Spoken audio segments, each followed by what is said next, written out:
सादर जय श्री कृष्ण। हमारे YouTube चैनल में आप सभी का बहुत बहुत स्वागत है। मैं हूं आपके साथ आचार्य धर्मेंद्र शास्त्री। आज हम आपको बताने जा रहे हैं कि पितृपक्ष के दौरान कौन कौन से कार्य आपको करना चाहिए तथा कौन कौन से ऐसे कार्य है जो आपको बिल्कुल नहीं करना चाहिए, क्योंकि पितृपक्ष में करने वाले कार्यों के लिए हमारे पास कई प्रकार के फोन तथा मैसेजेस आ रहे हैं। भक्तजनों की प्रश्न आ रहे हैं कि हमको पितृपक्ष के दौरान कौन से काम करना चाहिए तथा कौन से काम नहीं करना चाहिए।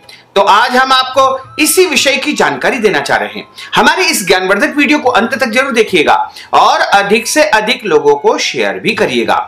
भाद्रपद माह के शुक्ल पक्ष की पूर्णिमा तिथि से लेकर के आश्विन माह के कृष्ण पक्ष की अमावस्या यानी सर्व पितृ मोक्ष अमावस्या तक लगातार निरंतर 16 दिन के समय को पितृ पक्ष कहा जाता है।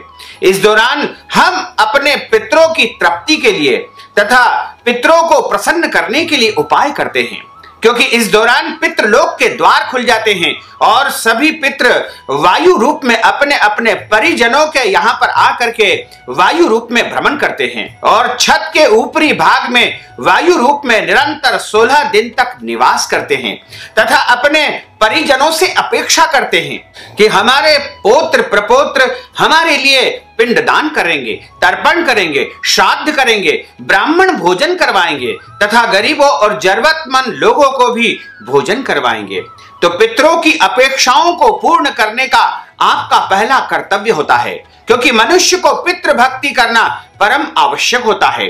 जो मनुष्य पितृ भक्ति नहीं करता है उसके जीवन में पितृ दोष उत्पन्न होता है, क्योंकि जब हमारे पूर्वज की या हमारे परिजन की मृत्यु होती है तो 10 दिन के अंदर अंदर उनके निमित्त पिंडदान किए जाते हैं, कर्म किए जाते हैं तथा 11वें दिन एकादशा कर्म होता है और नारायण बलि कर्म होता है तथा 12वें के दिन भी उनके निमित्त सपिंडी आदि कर्म किया जाता है और उसके बाद 13वें के दिन त्रयोदशा कर्म और मंगल श्राद्ध किया जाता है। इस दिन गंगा जली पूजन भी किया जाता है। इसके पश्चात 6 माह व्यतीत होने पर 6 मासिक श्राद्ध किया जाता है तथा 1 साल व्यतीत होने के पहले पहले यानी 11.5 महीने में वार्षिक श्राद्ध संपन्न किया जाता है, जिसे बरसी कहा जाता है और उसके बाद तीसरे वर्ष महालया श्राद्ध किया जाता है, यानी पटा मिलोनी या पितरों में मिलन कहा जाता है। उसके बाद गया जी में जाकर के श्राद्ध किया जाता है। इस दौरान यदि हमारे द्वारा जाने अनजाने में कोई त्रुटि हो जाती है, गलती हो जाती है या फिर हम पितृ कर्म को अधूरा छोड़ देते हैं या जल्दबाजी में हम अपने पितरों के निमित्त कर्म नहीं कर पाते हैं या फिर पूरी तरह से हम पितरों को तृप्त नहीं कर पाते हैं, जलांजलि नहीं दे पाते हैं या फिर उनके लिए पिंडदान नहीं कर पाते हैं या फिर जिनकी अधोगति में मृत्यु हो जाती है, जैसे आत्महत्या कर लेना या फिर सर्प के द्वारा काट लेना या एक्सीडेंट में मृत्यु हो जाना, ऐसी अवस्था में उनके लिए नारायण बलि कर्म प्रमुख रूप से करना अनिवार्य होता है। यदि आप नारायण बलि कर्म करेंगे उसके बाद सपिंडी करेंगे तो ही उसका मोक्ष हो पाएगा। ऐसी स्थिति में कई बार आत्मा भटकती रहती है और उनका मोक्ष नहीं हो पाता है। तो उनके मोक्ष के लिए तथा उनकी तृप्ति के लिए हमें निरंतर उपाय करना चाहिए और खास तौर से पितृपक्ष के दौरान हमें अपने माता पिता पितृ जनों के लिए विशेष रूप से उपाय करना चाहिए और उनको तृप्त करना चाहिए। जब हम पितृपक्ष में उनको तृप्त करेंगे तो वो हमें आशीर्वाद देकर पितृलोक जाएंगे तथा हमारे घर में सुख शांति समृद्धि का वास हो सकेगा। और यदि हम अपने पितरों के निमित्त कर्म नहीं करेंगे, तर्पण नहीं करेंगे, पिंडदान नहीं करेंगे, पितरों का श्राद्ध नहीं करेंगे या फिर पितृपक्ष में ब्राह्मण भोजन नहीं करवाएंगे तो हमारे पितृ हमसे कुपित हो सकते हैं, नाराज हो सकते हैं और हमें श्राप देकर के चले जाएंगे। इसलिए आप अपने पितरों को यदि प्रसन्न करना चाहते हैं, अपने पितृ दोष का आप समन करना चाहते हैं, तो आपको पितृपक्ष में कुछ ऐसे काम करना चाहिए जिससे पितृलोक आपको प्रसन्न होकर के आशीर्वाद प्रदान करे तथा कुछ ऐसे काम आपको नहीं करना चाहिए जिससे पितृलोक कुपित हो जाते हैं।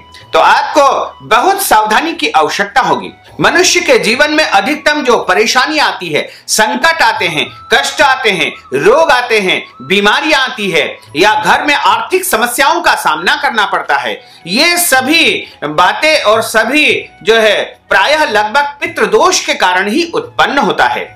जब घर में पितृदोष होता है तो मनुष्य को आर्थिक और शारीरिक परेशानियों का सामना करना पड़ता है। विवाह योग्य लड़कों या लड़कियों का विवाह नहीं हो पाता है और घर में संतान उत्पन्न नहीं हो पाती है तथा कई एक ऐसी परेशानियां उत्पन्न हो जाती है जिनके बारे में कभी सोचा भी नहीं था। मनुष्य बहुत मेहनत करता है लेकिन मेहनत के अनुसार उसे परिणाम प्राप्त नहीं हो पाता है क्योंकि उसके घर में पितृदोष होता है।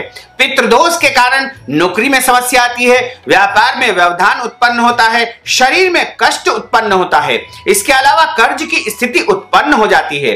तो यदि आप पितृपक्ष के दौरान अपने पितरों को प्रसन्न करना चाहते हैं तो आपको सबसे पहला कार्य यह करना चाहिए कि जिस दिन आप अपने पितरों का श्राद्ध करते हैं या फिर उनकी तिथि होती है उस दिन आपको शरीर के बाल नहीं कटवाना चाहिए, दाढ़ी कटिंग नहीं करवाना चाहिए तथा इसके अलावा पति पत्नी को ब्रह्मचर्य व्रत का पालन करना चाहिए, एक दूसरे से दूरी बना करके रखना चाहिए तथा पूरे पितृपक्ष में आपको ध्यान रखना चाहिए कि घर में शुद्ध और सात्विक भोजन ही निर्माण हो, यानी लहसुन, प्याज, मांस, मदिरा, अंडे आदि का आपको परित्याग कर देना चाहिए। शुद्ध और सात्विक भोजन का ही प्रयोग करना चाहिए। तीसरी बात है, पितृपक्ष के दौरान यदि आपके घर में कोई भी भिखारी या मांगने वाला व्यक्ति आता है या जरूरतमंद व्यक्ति आता है तो उसे खाली हाथ नहीं लौटाना चाहिए। अपनी श्रद्धा के अनुसार, अपनी भक्ति के अनुसार तथा अपने सामर्थ्य के अनुसार उसको कुछ न कुछ दान पुण्य अवश्य करना चाहिए। थोड़ा या बहुत दान का कोई भी प्रमाण नहीं होता है लेकिन आप अपनी श्रद्धा से उसको दान अवश्य करें तथा पितृपक्ष में पेड़ पौधों को बिल्कुल नहीं काटना चाहिए तथा पितृपक्ष के दौरान किसी भी प्राणी को यानी गाय को, कुत्ते को, कौवे को, चींटी को या किसी भी प्राणी को कष्ट नहीं पहुंचाना चाहिए। प्राणी मात्र की रक्षा करना पितृपक्ष में हमारा कर्तव्य होता है। वैसे तो जीव जंतुओं को हमें कभी भी कष्ट नहीं पहुंचाना चाहिए लेकिन खास तौर से आपको पितृपक्ष में ध्यान रखना चाहिए। साथ ही घर में जो हमारे माता पिता निवास करते हैं या बड़े बुजुर्ग निवास करते हैं या दादा दादी निवास करते हैं या नाना नानी निवास करते हैं या फिर कोई भी जो है घर के बुजुर्ग हो उनको हमें जो है प्रसन्न रखना चाहिए। पितृपक्ष के दौरान खास तौर से उनकी सेवा करनी चाहिए और उनकी इच्छाओं को पूर्ण करना चाहिए। उनका दिल पितृपक्ष में बिल्कुल नहीं दुखाना चाहिए। साथ ही पितृपक्ष में आपको ध्यान रखना चाहिए कि यदि आप श्राद्ध करते हैं या फिर अपने पितरों के निमित्त कोई भी कर्म आप करते हैं तो पूरी श्रद्धा के साथ करना चाहिए। मन में कंजूसी का भाव उत्पन्न नहीं होना चाहिए तथा दान देकर के पछतावा नहीं होना चाहिए। यदि आपने दान का कोई भी संकल्प किया है तो वह दान आपको अवश्य करना चाहिए तथा पितृपक्ष में गौ सेवा भी करना चाहिए क्योंकि गौ माता के अंदर समस्त देवी देवताओं का तथा पितरों का निवास स्थान माना गया है। इसलिए पितृपक्ष के दौरान गाय को रोटी खिलाना चाहिए तथा गाय को हरी घास भी खिलाना चाहिए। इस दौरान कौवे को भी रोटी या फिर भोजन दान करना चाहिए, भोजन खिलाना चाहिए और चींटी को भी आटा और शक्कर इस दौरान खिलाया जाता है। ब्राह्मण को भोजन भी इस दौरान करवाना चाहिए तथा पितरों के निमित्त हमको जलांजलि भी देना चाहिए और पितरों को प्रसन्न करने के लिए हमें पिंड दान करना चाहिए। यदि आप अपने पितरों को प्रसन्न करना चाहते हैं तो अपने पितरों की तिथि के दिन यदि आपको अपने पितरों की तिथि याद है तो उस दिन आपको एक तिल और गुड़ का पिंड बना करके उनके निमित्त दान करके गौ माता को वह पिंड खिलाना चाहिए और ब्राह्मण को भोजन करवाना चाहिए। यदि आपके आसपास कोई ब्राह्मण मिल सके तो आप उनको जरूर भोजन करवा दे। यदि नहीं मिल पाते हैं तो आप ब्राह्मण भोजन के निमित्त हमें नगद राशि पेटीएम के माध्यम से, फोन पे के माध्यम से, गूगल पे के माध्यम से या अकाउंट के माध्यम से भेज सकते हैं। हम आपके पितरों के नाम से, गोत्र से ब्राह्मण भोजन करवा देंगे। यदि आप हमसे श्राद्ध कर्म करवाना चाहते हैं, सपिंडी कर्म करवाना चाहते हैं या फिर आप महालया श्राद्ध करवाना चाहते हैं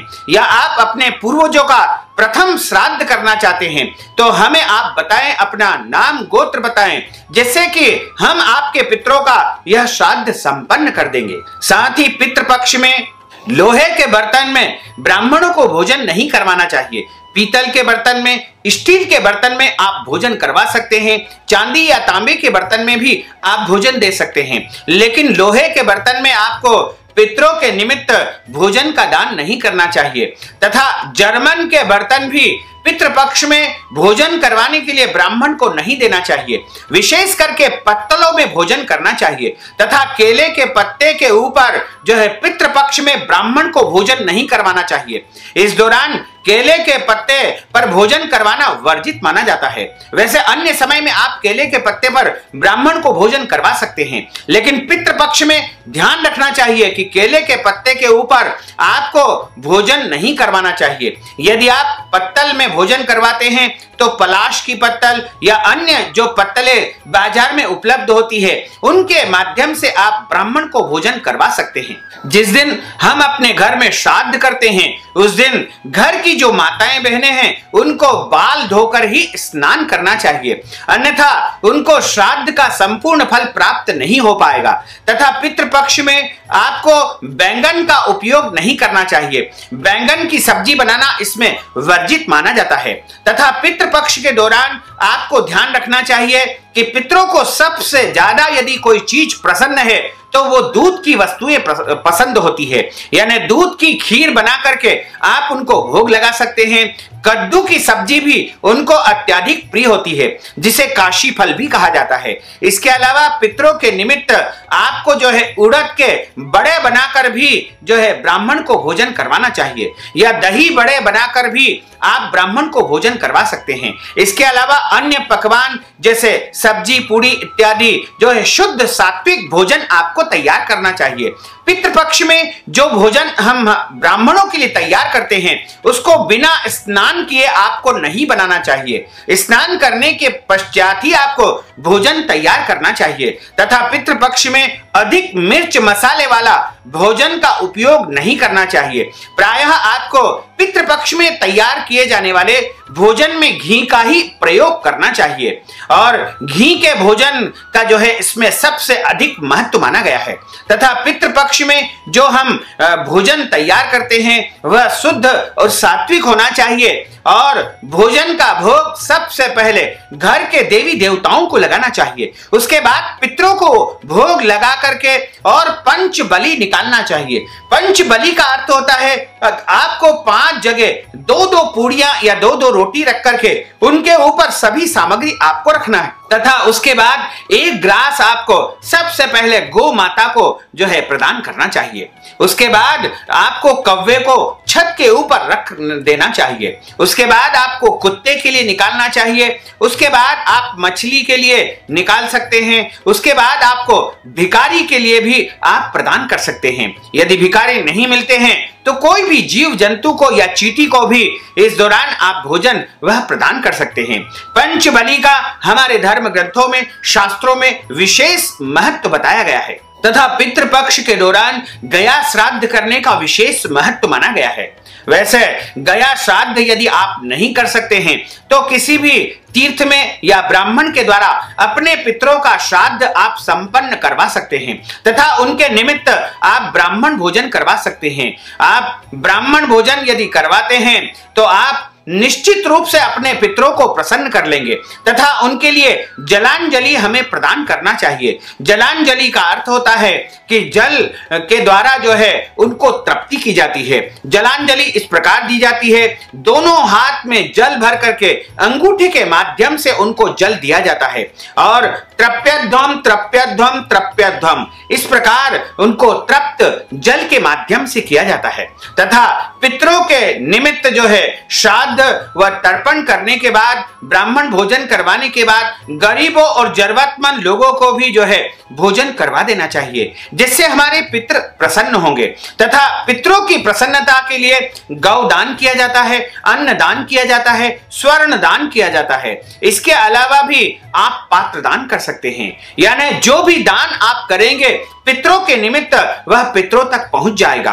इसके अलावा यदि आप अपने पितरों का श्राद्ध गया जी में जाकर के कर चुके हैं तो आपको फिर पिंडदान तथा तर्पण की आवश्यकता बिल्कुल नहीं है, लेकिन आपको उनकी तिथि पर उनके निमित्त ब्राह्मण भोजन अवश्य करना चाहिए। यदि आप ब्राह्मण भोजन नहीं करवा सकते हैं तो सीधा आटा, दाल, चावल, घी, शक्कर इत्यादि का दान भी आप कर सकते हैं, यानी कच्चे सामान का दान भी आप कर सकते हैं। तथा ब्राह्मण को आप नगद राशि के रूप में भी जो है भोजन के निमित्त राशि दान कर सकते हैं। तो पितृपक्ष में जो भी हम करेंगे वह सीधा सीधा हमारे पितरों को, हमारे मृतक परिजनों को प्राप्त होगा तथा वो हमें आशीर्वाद देकर ही इस पृथ्वी से पितृ लोग जाएंगे। साथ ही लोगों में जो है एक धारणा बन चुकी है कि पितृपक्ष चल रहा है इसलिए देवी देवताओं का पूजन नहीं करना है।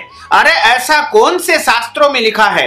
क्योंकि कई लोग यह प्रश्न अक्सर हमसे कर रहे हैं कि पितृपक्ष में भगवान का पूजन करना है या नहीं करना है।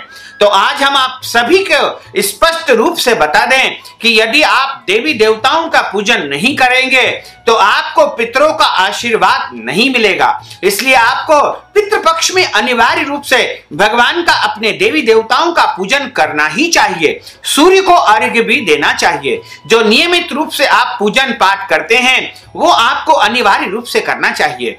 यदि हम पितृपक्ष के दौरान देवी देवताओं का पूजन करने के बाद अपने पितरों के निमित्त दान पुण्य करेंगे, श्राद्ध करेंगे तो निश्चय ही हमें पूर्ण फल की प्राप्ति हो पाएगी, अन्यथा हमारा पितृ का पूजन अधूरा माना जाएगा। तथा लोगों में एक और धारणा है कि पितृपक्ष के दौरान नई वस्तु नहीं खरीदना चाहिए, नया काम नहीं करना चाहिए। अरे हम आपको बता दें कि पितृपक्ष में यदि आप कोई भी नया काम करेंगे, वैसे तो विवाह आदि जो बड़े मांगलिक कार्यक्रम होते हैं जो मुहूर्त देखकर संपन्न किए जाते हैं वो बन रहते हैं, लेकिन आप विवाह संबंधी चर्चा भी कर सकते हैं। आप नया सामान घर में खरीद कर ला सकते हैं, आप नया अनुबंध करवा सकते हैं, भूमि, भवन, वाहन का आप खरीदारी कर सकते हैं, आभूषण भी आप खरीदारी कर सकते हैं, नए कपड़े आप खरीदारी कर सकते हैं। इसके अलावा कोई भी नया काम यदि आपको शुरू करना है, नया व्यापार यदि आप शुरू करना चाहते हैं तो वो भी आप शुरू कर सकते हैं। धन से संबंधित लेन देन या कोई भी विशेष खरीदारी यदि आपको करना है तो पितृपक्ष में आपको करना चाहिए, क्योंकि आप पितृपक्ष में नए कार्य की शुरुआत करेंगे, शुभ कार्य करेंगे और नई खरीदारी करेंगे, भूमि, भवन, वाहन आप खरीदेंगे तो आपको पितरों का भरपूर आशीर्वाद प्राप्त होगा और आपकी उन्नति होगी, प्रगति होगी और जो वस्तु आप खरीदेंगे उसकी दिन दोनी रात चौगनी वृद्धि आपके घर परिवार में हो सकेगी। इसलिए आप निश्चिंत होकर के नए सामान की खरीदारी करें तथा नए कार्य का शुभारंभ भी इस दौरान आप कर सकते हैं।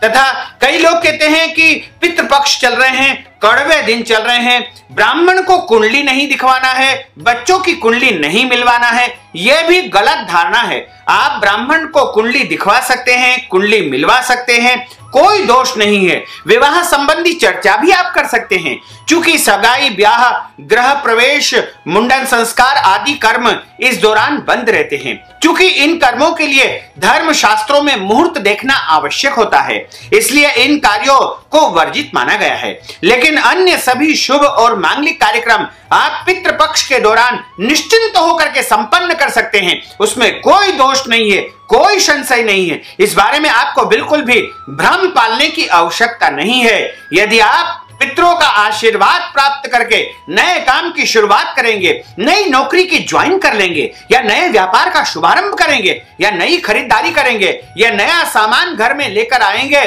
तो निश्चय ही आपको पितरों का भरपूर आशीर्वाद प्राप्त होगा, आपकी उन्नति होगी, प्रगति होगी, आप आगे बढ़ेंगे तथा आपके जीवन में सभी प्रकार का वैभव आपको प्राप्त हो पाएगा। पितृपक्ष के दौरान हमें झूठ नहीं बोलना चाहिए, क्रोध नहीं करना चाहिए, लड़ाई झगड़ा वाद विवाद बिल्कुल नहीं करना चाहिए तथा किसी भी प्राणी मात्र को हमें कष्ट नहीं पहुंचाना चाहिए। और पितरों की तृप्ति के लिए हमें तर्पण, पिंडदान, ब्राह्मण भोजन, दान पुण्य आदि अवश्य करना चाहिए। यदि आप ये सब कर्म नहीं कर पाते हैं तो नगद राशि के रूप में हमें पेटीएम पर, फोन पे पर, गूगल पे के माध्यम से तथा अकाउंट के माध्यम से नगद राशि दान करके पुण्य प्राप्त कर सकते हैं। जो पुण्य आप पिंडदान तथा तर्पण के माध्यम से या ब्राह्मण भोजन के माध्यम से प्राप्त करेंगे, वही पुण्य आपको इस नगद राशि दान करने से भी प्राप्त हो पाएगा। साथ ही आप जब हमें राशि भेजते हैं तो व्हाट्सएप के माध्यम से या किसी भी मैसेजेस के माध्यम से अपने माता पिता या परिजनों का नाम गोत्र लिखकर अवश्य भेज दीजिएगा, जिससे हम उनके नाम गोत्र का संकल्प करके जो है आपके पितरों को जो है वह पुण्य प्रदान करेंगे तथा इस पुण्य के माध्यम से उनको मोक्ष की प्राप्ति हो पाएगी। तो भक्तजनों, माताओं, बहनों, हमने जो ज्ञानवर्धक जानकारी आपको दी है उसको आप अधिक से अधिक लोगों को शेयर करिएगा, लाइक करिएगा, कमेंट करिएगा और यदि अभी तक आपने सब्सक्राइब नहीं किया तो अभी और इसी समय सब्सक्राइब अवश्य कर लीजिए। आपको और आपके पूरे परिवार को सादर जय श्री कृष्ण, सादर धन्यवाद।